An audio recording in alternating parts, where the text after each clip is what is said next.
Hezbollah வந்து Israel எதிர்த்து மிகப்பெரிய ஒரு விஷயங்கள்லாம் பண்ணியிருக்கிறாங்க.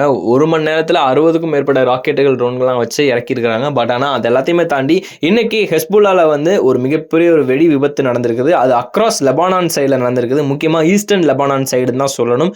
அது பெய்ரூட்ல முக்கியமான பகுதிகள்ல ஒண்ணு. அந்த பெய்ரூட்ல வந்து பார்த்தீங்கன்னா, 3க்கும் மேற்பட்ட மக்கள் வந்து பார்த்தீங்கன்னா, அந்த வாக்கி டாக்கி வெடி விபத்து மூலமா இறந்திருக்கிறாங்க. இது மட்டும் இல்லாம வந்து பார்த்தீங்கன்னா, Lebanon side across the Lebanon சைடும், மிடில் ஈஸ்டர்ன் கண்ட்ரி சைடுமே வந்து சேர்த்தா கிட்டத்தட்ட 12 பேருக்கும் மேல வந்து செத்துருக்கிறாங்க. இது மட்டும் இல்லாம வந்து பார்த்தீங்கன்னா, கிட்டத்தட்ட 2800க்கும் மேற்பட்டவர் வந்து பார்த்தீங்கன்னா, ஒரு விபத்து உள்ளாயிருக்கிறாங்கன்னு தான் சொல்லியிருக்கிறாங்க.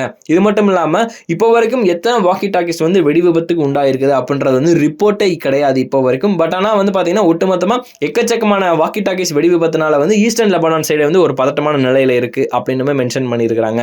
முக்கியமா வந்து பார்த்தீங்கன்னா, இன்னைக்கு காலையில லெபான்ஸ் ஹெல்த் மினிஸ்டர் என்ன சொல்லியிருக்காரு அப்படின்னு சொல்லிட்டு பார்த்தீங்கன்னா, 12 பேருக்கும் மேற்பட்டோர் வந்து செத்துருக்கிறாங்க. இது மட்டும் இல்லாம வந்து பார்த்தீங்கன்னா, 2800க்கும் மேற்பட்டோர் வந்து இந்த விபத்துனால வந்து மிகப்பெரிய ஒரு காயம் அடைஞ்சிருக்கிறாங்க. அது மட்டும் இல்லாம வந்து பார்த்தீங்கன்னா, அதுல பெண்களும் எக்கச்சக்கமா இருந்திருக்கிறாங்க.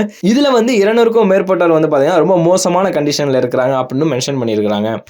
இதுக்கு ஹெஸ்புல்லா தரப்பு என்ன சொன்னாங்க அப்படின்னு சொல்லிட்டு பார்த்தீங்கன்னா, இதுக்கு எல்லாமே காரணம் இஸ்ரேல் தான். இந்த இஸ்ரேல் வந்து பார்த்தீங்கன்னா, கம்யூனிகேஷன் நெட்வொர்க் மூலமா வந்து எங்களை ரிவெஞ்ச் பண்ண பார்க்குறாங்க, எங்களை அட்டாக் பண்ண பார்க்குறாங்க அப்படின்ற மாதிரி ஹெஸ்புல்லா தரப்புல வந்து சொல்லப்பட்டிருக்கு.